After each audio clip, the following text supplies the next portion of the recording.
ఓం శ్రీ గురుభ్యో నమః. హరి ఓం గం గణపతయే నమః. ఓం దుం దుర్గాయై నమః.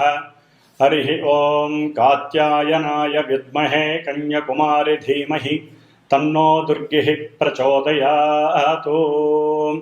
ఓం అర్ధకాయం మహావీరం చంద్రాదిత్య విమర్ధనం సింహికా గర్భసంభూతం తం రాహుం ప్రణమామ్యహం. ఓం రాహుగ్రహదేవతాయై నమో నమః. మనము ఈ యొక్క భూప్రపంచంలో ముఖ్యంగా మానవులందరూ కూడా గత జన్మలకు సంబంధించినటువంటి కర్మ ఫలితాలను అనుభవిస్తున్నలో ముఖ్యంగా శని కర్మకారకుడైతే ఆయన కర్మలను మాత్రం ఏ విధంగా చేయాలి, ఏ సమయంలో చేయాలో నిర్దేశిస్తే ఆ యొక్క కర్మలని పూర్వకర్మలు అలాగే అపరికర్మలుగా, అంటే మనిషి బ్రతికి ఉన్నంత కాలము ఆ కర్మలను హైరేజ్ అంటే ఎక్కువగా చేయటం, వాటి ద్వారా ఎన్నో రకాలైన ఇబ్బందులు పెట్టడం, అట్లాగే మనిషి చనిపోయిన తర్వాత అతను మళ్ళీ జన్మని అనుభవించేటంత వరకు, అంటే మరలా జన్మ వచ్చేంత వరకు అపరికర్మలని అనుభవిస్తూ ఉంటారు. అంటే ఈ భూలోకంలో చనిపోయిన వారి గురించి ఈ యొక్క అపరికర్మల్ని చేస్తూ ఉంటారు. కాబట్టి ఈ యొక్క అపరికర్మలకు అధిష్టాన దేవత రాహువు. అంటే మరి ఇప్పుడు ఈ రాహుకేతువుల గురించి చర్చించడంలో ముఖ్య ఉద్దేశం ఏంటంటే, మనకి మార్చి 30 తర్వాత శని మారాడు, అట్లాగే రేపు మే 14 తర్వాత గురుడు రాశి మార్పు జరుగుతోంది. మే 18 తర్వాత రాహువు, ఇప్పటి వరకు మీనరాశిలో జలరాశిలో ఉన్నటువంటి రాహువు వాయుతత్వపు రాశి అయినటువంటి మిత్రుడైనటువంటి శని యొక్క కుంభరాశిలోకి తన యొక్క ప్రవేశాన్ని చేస్తున్నాడు పూర్వాభాద్ర నక్షత్రంలో 1వ పాదంలో ఉండి. కాబట్టి అందుకని ఈ రాహువుని గురించి మాట్లాడుతున్నాము. అట్లాగే తర్వాత కేతువు గురించి కూడా మాట్లాడదాము. మరి ఈ యొక్క రాహువు మనిషి, అంటే ఈ యొక్క మనుషుల మీద రకరకాలైనటువంటి పరిభ్రమంతరమైనటువంటి ఇబ్బందికరమైనటువంటి పరిస్థితుల్ని కలుగజేస్తూ ఉంటాడు. ముఖ్యంగా ఈ రాహువు ఏ విధంగా ఉద్భవించాడో మనకి తెలుసుకుంటే చాలా భయంకరంగా ఉంటుంది. మనకి శాస్త్రానుసారం పురాణ గాథల ప్రకారం క్షీరసాగర మదనాన్ని చేసేటప్పుడు ఈ యొక్క దేవతలు రాక్షసులు కూడా మదిస్తూ ఉండగా ముందు విషం ఉద్భవించింది, తర్వాత అమృతం ఉద్భవించింది సముద్రంలోంచి. అప్పుడు దేవతలందరూ చక్కగా ఒక వరుసలో కూర్చొని అమృతాన్ని స్వీకరిస్తున్నారు, మరణం లేకుండా ఉండటానికి, ఇబ్బందులు కలగకుండా ఉండటానికి. అదే సమయంలో ఒక రాక్షసుడు వారితో పాటుగా కూర్చొని దేవతారూపంగా కూర్చుకొని ఉండి ఈ యొక్క అమృతాన్ని సేవిస్తున్న సమయంలో మరి అంతటి మాయనే సృష్టించి మాయాధారి అయినటువంటి ఆ విష్ణుమూర్తి అది గమనించి తన యొక్క చక్రంతో, విష్ణు చక్రంతో ఆ యొక్క రాక్షసు యొక్క తలని చక్కగా మధ్య భాగంలో శిరస్సు వేరు మొండెం వేరుగా చేసేస్తాడు. అప్పుడు చేసినప్పుడు శిరస్సుతో కూడి ఉన్నటువంటి రాక్షసుని యొక్క తలకాయని రాహువుగా పరిణమిస్తారు. అట్లాగే ఓన్లీ మొండెం మాత్రమే ఉన్నటువంటి ఆ యొక్క రాక్షసుల్ని మనకి కేతువుగా ఈ యొక్క పురాణ గాథ తెలియజేస్తోంది. మరి ఈ రాహువు తల్లిదండ్రులైనటువంటి కశ్యప మహాముని అట్లాగే సింహిక వీరిరువురు కూడా అసుర సంధ్య వేళలో, అంటే అటు సాయంత్రం మధ్యాహ్నము కాదు, అటు రాత్రి కాదు, అసుర సంధ్య వేళలో తమ యొక్క కార్యకలాపాలను తీర్చుకోవటం ద్వారా, అంటే రతిక్రీడ యందు పాల్గొనడం ద్వారా ఆ అసుర సంధ్య వేళలో ఈ రాక్షసుడైనటువంటి రాహువు పుడతాడు. అందుకనే ఈ యొక్క అసుర సంధ్యా సమయంలో మనం తినటం కానీ పడుకోవటం కానీ వేరే అన్య కార్యక్రమాలు చేయకూడదని మనకి మహామునులు తెలియజేశారు.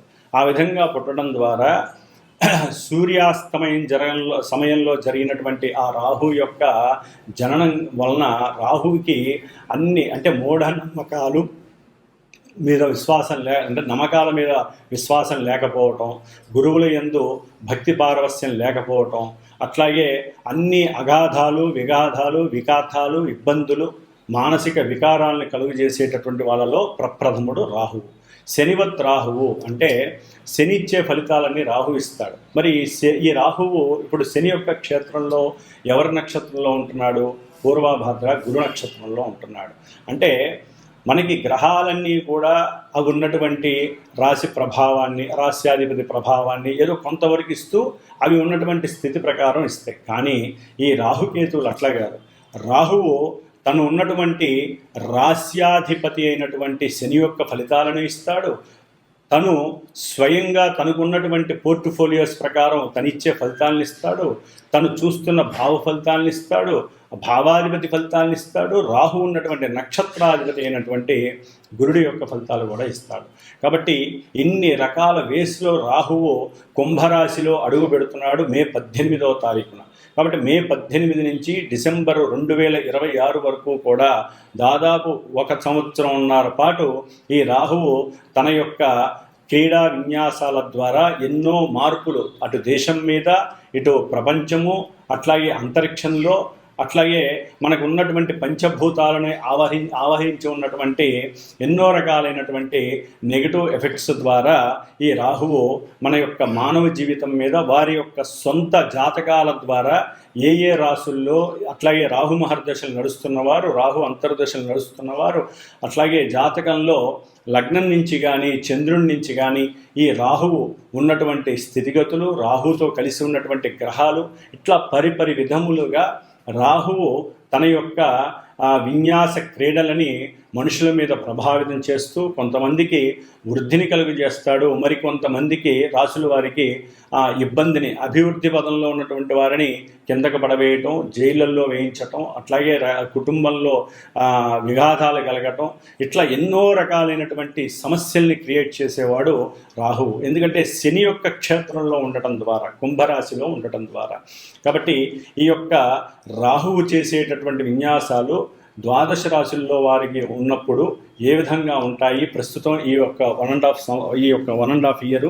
అట్లాగే ఈ యొక్క రాహువుకి అధిష్టాన దేవత దుర్గాదేవి, అట్లాగే ఈ యొక్క రాహుకేతువులు ఇద్దరికి అధిష్టాన దేవుడు సుబ్రహ్మణ్యేశ్వర స్వామి. కాబట్టి ఎవరైనా సరే ఈ రాహువు వలన మనం రాశుల ప్రకారం చెప్పుకునేటప్పుడు ఎన్ని రకాలైనటువంటి ఇబ్బందులు కలుగుతాయో అన్ని రకాల ఇబ్బందులకి దుర్గామాత ఆశీర్వచనం మాత్రమే మనకి శ్రీరామ రక్ష. కాబట్టి మరి శ్రీమాత జ్యోతిషాలయ పీఠంలో మా యొక్క పీఠంలో ఈ యొక్క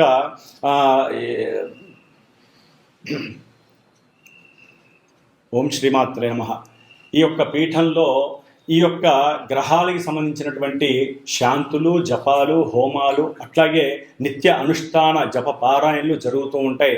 ముఖ్యంగా చండీ సప్తశతి, వనదుర్గా హోమాలు, అట్లాగే ఈ రాహు యొక్క జపశాంతులు కానివ్వండి, దాన ధర్మాదులు కానివ్వండి, వారి యొక్క జన్మ జాతకరీత్యా రాహువు వలన కలిగేటటువంటి ఎన్నో ఇబ్బందికరమైనటువంటి పరిస్థితుల్ని ప్రభావితం చేస్తూ ఏ విధంగా ఉంటాయో తెలుసుకొని వారు ఈ విధంగా చేసుకోవటం, అట్లాగే పర్సనల్గా కూడా వారు ఈ సంతానం లేనివారు, కుటుంబ అన్యోన్యత లేనటువంటి వారు ఏ విధంగా ఏ పూజలు చేసుకోవటం ద్వారా వారి యొక్క జీవితంలో ఈ రాహు యొక్క ఇబ్బందుల నుంచి తప్పించుకోవడానికి అనుకూలమైనటువంటి పరిస్థితులను కూడా వీరు తెలుసుకొని గనక ఈ సుబ్రహ్మణ్యేశ్వరుని, దుర్గాదేవిని ఏ సమయంలో ఏ రోజుల్లో ఈ యొక్క సూత్రాలు పాటించి ఉపవాస దీక్షలు గనక చేసుకున్నట్లయితే వారికి అనుకూలమైనటువంటి పరిస్థితులు కలుగుతాయి.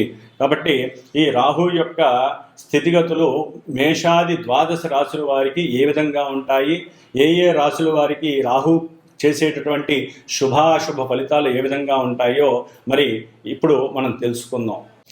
మనకున్నటువంటి నవగ్రహాలలో సప్తగ్రహాలు ఒక పక్కన ఉంచగా ఈ రాహుకేతువుల్ని షాడో ప్లానెట్స్ అంటే ఛాయాగ్రహాలు, కాల్పనిక బిందువులు అంటారు.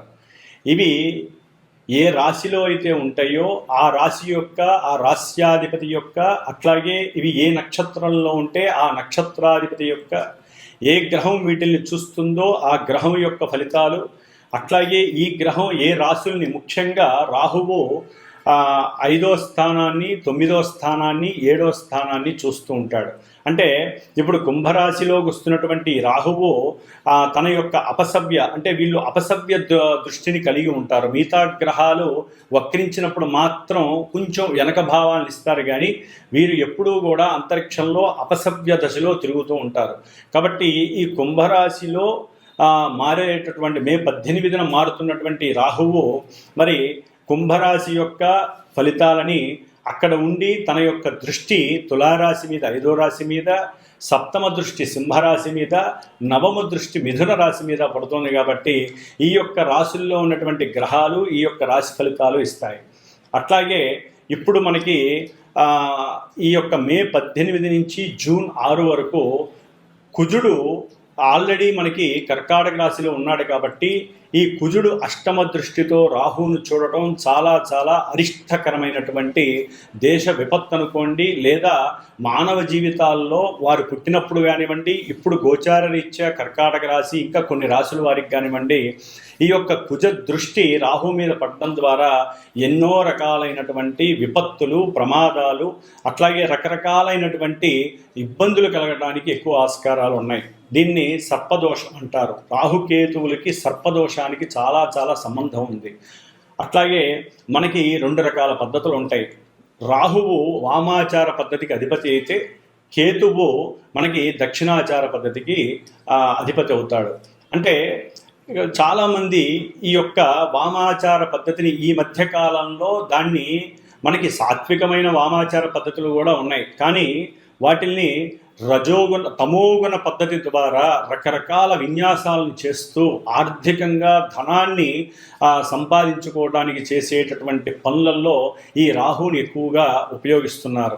కాబట్టి సాధ్యమైనంత వరకు రాహువు సాత్వికంగా మనకి ఉన్నటువంటి మన ఋషులు ఇచ్చినటువంటి ఎన్నో దుర్గా సూక్తాలు ఉన్నాయి, చండీ సప్తశతి ఉంది, అట్లాగే దశమహావిద్యల్లో వాటిని సాత్వికంగా ఉపయోగించుకునే పద్ధతులు ఎన్నో ఉన్నాయి, ప్రదక్షిణ క్రమాలు ఉన్నాయి, దైవారాధనలు ఉన్నాయి, ముఖ్యంగా సుబ్రహ్మణ్యేశ్వర స్వామికి సంబంధించిన ఎన్నో ఆరాధనలు ఉన్నాయి. వీటన్నిటిని చేసుకోవటం ద్వారా ఎవరికైతే రాహుకేతువుల దోషాలు ఉన్నాయో, సర్పదోషాలు, ముఖ్యంగా మనకి పితృదోషము, గురుదోషము, పత్ని దోషము, సర్పదోషము, ఇట్లా ఎన్నో రకాల దోషాలు మనల్ని పట్టి పీడిస్తూ ఉంటాయి. అంటే మన తాత ముత్తాతలు చేసుకున్నటువంటి పాపకర్మలు, పూర్వజన్మల్లో మనం చేసుకున్నటువంటి ఎన్నో కర్మలన్నీ కూడా ఈ రాహుకేతువుల ద్వారా ఇప్పుడు ప్రజెంట్లో మనల్ని అనుభవింపజేసేటటువంటి పరిస్థితిని ఈ యొక్క సర్పదోషాలు ఎన్నో రకాలుగా ఇబ్బందులు ఎదగనివ్వవు.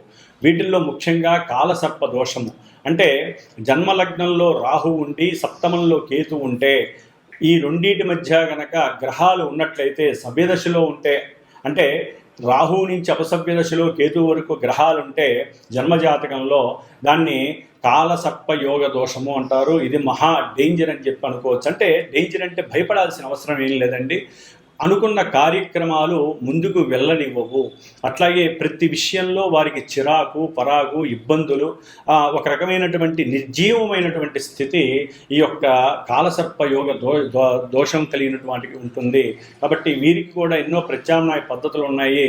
అలాంటివి మాలాంటి గురువుల్ని సంప్రదించడం ద్వారా మీకు చక్కటి ఆ యొక్క ఫలితాలు కనిపించేటటువంటి ఎన్నో ప్రయోజనకరమైనటువంటి పూజలు, దానాలు, హోమాలు, ఇలాంటివన్నీ కూడా ఎన్నో పూజలు ఉంటాయి. కాబట్టి ఇవన్నీ కూడా ముఖ్యంగా కేతువు దక్షిణాచార పద్ధతి, ఈయనకి మడి అంటూ, అట్లాగే ఆచారాలు, సాంప్రదాయాలు, గురువులపైన మన్నన, ఇలాంటివన్నీ కూడా కేతువు చక్కగా మనకి అవకాశం ఇస్తూ ఉంటాడు. కాబట్టి కేతువు గురించి తర్వాత మాట్లాడుకుందాం. ఇప్పుడు మనం మాట్లాడుకునేటటువంటి ద్వాదశ రాశుల్లో ఈ రాహువు కుంభరాశిలో ఉన్నప్పుడు మేష నుంచి మిగతా రాశుల వారికి ఏ విధమైనటువంటి ఫలితాలని ఈ రాహువు కలుగజేస్తాడో మనం తెలుసుకుందాం. ఓం దుమ్ దుర్గాయే నమః. వృశ్చిక రాశి. ఈ వృశ్చిక రాశి వారికి మే 18వ తేదీ నుండి మీనరాశిలో ఉన్నటువంటి రాహువు 4వ స్థానమైనటువంటి కుంభరాశిలోకి అడుగుపెట్టడం ద్వారా ముఖ్యంగా విద్యార్థులు కొంత వారి యొక్క మానసిక శక్తిని గట్టి చేసుకోకపోతే విద్యలో ఎన్నో ఇబ్బందులు, ఆటంకాలు వ్రాసేటటువంటి వ్రాత పరీక్షల్లో కూడా సరైన సమయానికి గుర్తు రాకపోవటం, లేకపోతే ఎగ్జామ్స్కి ఆలస్యంగా వెళ్ళటం ద్వారా మీరు ఎంతో చదువుకున్నాను, నేను ఏదైనా చేయగలను, రాయగలను అనుకున్నటువంటి విద్యార్థులకి కొంత మానసికంగా జుగుత్స, ఇబ్బంది కలగడానికి అవకాశాలు ఉన్నాయి. ఎందుకంటే వృశ్చిక రాశి వారికి మిగతా గ్రహాల యొక్క బలాల రీత్యా కూడా కొంత ఇబ్బంది కనబడుతోంది, ప్రతికూల భావాలు కనిపిస్తున్నాయి. దానికి తోడు ఈ చతుర్థం అంటే సౌఖ్య స్థానం, సరైన సమయానికి మీరు ఏదో కోరుకుంటారు, ఇంటికి వచ్చేసరికి భోజనం దొరుకుతుంది అని వృశ్చిక రాశి వారు. ఈ రాహు 4లో ఉండేసరికి మీరు కోరినటువంటి కోరికలకు బదులు అక్కడ కుటుంబంలో తల్లి కావచ్చు, భార్య కావచ్చు, ఎవరైనా కావచ్చు, మీరు కోరుకున్నది ఒకటైతే అక్కడ ఇంకోటి జరుగుతుంది. దానివలన లేనిపోయినటువంటి కోపము, ఆవేశము, ఛీ అని చెప్పి ఆ యొక్క గృహంలో మీరు అప్రశాంతతని చూపించేసి బయటికి వెళ్ళిపోయే పరిస్థితి కూడా కలుగుతుంది. అంటే సరైన సమయానికి భోజనం దొరకదు మీకు, దానివల్ల చాలా ఇబ్బందులు పడతారు. గృహ సౌకర్యం అంటే గృహంలో సౌఖ్యం దొరకదు. ముఖ్యంగా విద్యార్థులకి కొంత సంఘర్షణ బిగినవుతుంది. అరే నేను ఇంత చదువుతున్నాను, నాకేం గుర్తుండట్లేదు, నాకెంతో తెలుసు కదా అని మీరు ఎగ్జామ్కి రాయవలసిన ఒక ప్రశ్న రాస్తారు, సమాధానం 10వ ప్రశ్న అక్కడ గుర్తుండదు. 10వ ప్రశ్న రాస్తున్నప్పుడు అప్పుడు గుర్తొస్తుంది, సమయం చూస్తే మీకు సమయం సరిపోదు. అప్పుడు ఇవన్నీ కూడా మానసికంగా ఇబ్బందులు చాలా ఎదురవుతాయి. అట్లాగే ముఖ్యంగా మీరు ఈ యొక్క చతుర్థ భావం అంటే గృహానికి సంబంధించిన విషయంలో తల్లికి మీకు మధ్య కొంత సంఘర్షణ సంఘటితం ఎక్కువ అవకాశం ఉంటుంది.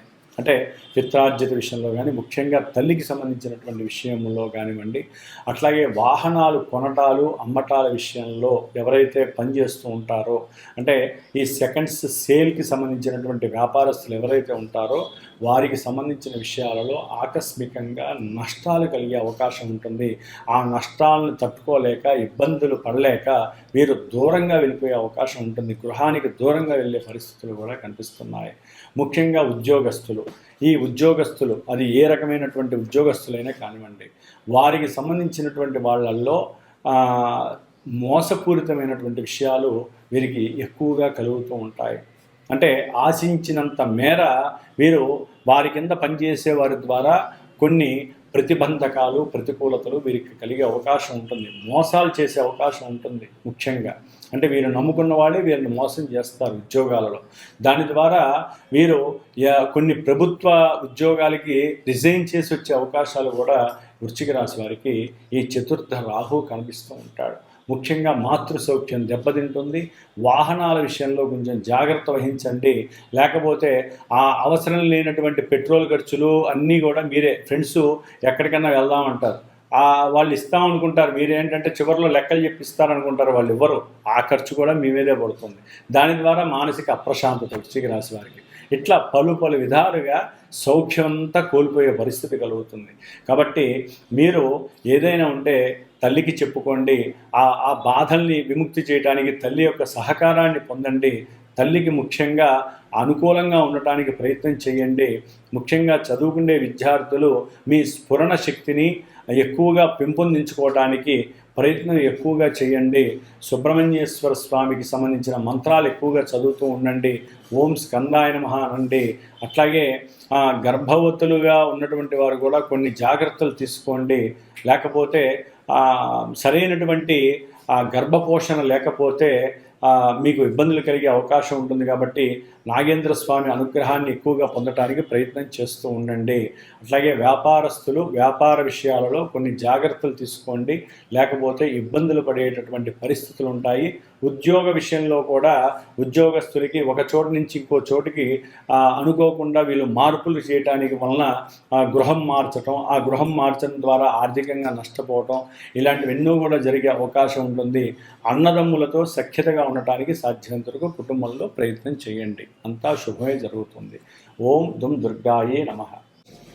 మే 18వ తారీఖున రాహువు కుంభరాశిలో సంచారం జరిగేటప్పుడు ముఖ్యంగా కొన్ని రాశుల వారికి దుర్గాదేవి మరియు సుబ్రహ్మణ్యేశ్వర స్వామి అనుగ్రహం కలగటానికి ఏమేం చేసుకోవాలో తెలియజేసుకునే ప్రక్రియలో ముఖ్యంగా అవి ఏమేమి రాశులంటే మీనరాశి, వృషభ రాశి, మిథున రాశి, ముఖ్యంగా కర్కాటక రాశి, సింహరాశి, అట్లాగే తులారాశి, వృశ్చిక రాశి, మకర రాశి, కుంభరాశి.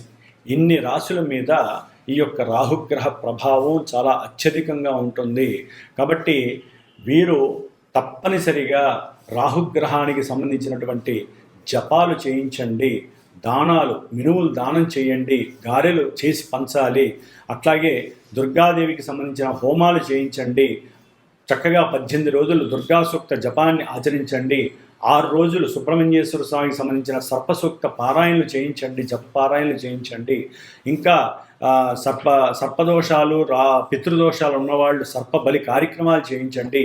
పిల్లలు అట్లాగే పిల్లలు లేని వాళ్ళు, పిల్లలు కావాలనుకునే వాళ్ళు, గర్భ విచ్ఛిన్నం జరుగుతున్న వాళ్ళు, అట్లాగే అకాల మృత్యువు పొందినటువంటి వారి ద్వారా కలిగే నెగిటివ్ ఎఫెక్షన్స్కి సంబంధించిన వారు ఈ యొక్క సుబ్రహ్మణ్యేశ్వర స్వామి పాశుపత హోమాలు చేయించుకోండి. ఇట్లా దుర్గాదేవికి సంబంధించిన చండీ హోమాలు చేయించండి. దీని ద్వారా అనారోగ్య సమస్యలు, అనుకున్న కార్యక్రమాలు వెనక్కి వెళ్ళటం, ఉద్యోగ భద్రత లేకపోవటం, మాట వాగ్దోషాలు, పితృదోషాలు, సంతాన దోషాలు, లేదా మీరు చేసేటటువంటి బిజినెస్ల్లో అరిష్టాలు, ఇబ్బందులు ఇవన్నీ కూడా తొలగిపోవటానికి, పితృదోషాలు, సర్పదోషాలు తొలగిపోవటానికి సుబ్రహ్మణ్య ఆరాధన, అట్లాగే చండీదేవి దుర్గాదేవిగా అవతరించింది కాబట్టి దుర్గాదేవికి సంబంధించిన చండీ సప్తశతి హోమాలు, పారాయణలు, దుర్గా హోమాలు చేయించుకోండి. అంతా శుభప్రదంగా ఉండటానికి రాసుల వాళ్ళు ఈ 1.5 ఇయర్లో మీరు అనుకున్నట్లుగా కంపల్సరీ చేయించుకోండి. ఈ రాసుల వాళ్ళు ముఖ్యంగా నవంబర్ 23 తర్వాత ఆగస్టు వరకు కూడా చాలా క్లిష్టమైనటువంటి పరిస్థితులు. ఎందుకంటే రాహువు సొంత నక్షత్రంలో ఉన్నప్పుడు వీరికి ఇంకా ఈతి బాధలు ఎక్కువ అవడానికి అవకాశాలు ఉన్నాయి. కాబట్టి చక్కగా అందరూ ఆ యొక్క నామస్మరణలు చేసుకుంటూ శుభంగా సుఖంగా ఉండాలని ఆశీర్వచనం. ఓం దుమ్ దుర్గాయే నమో నమః.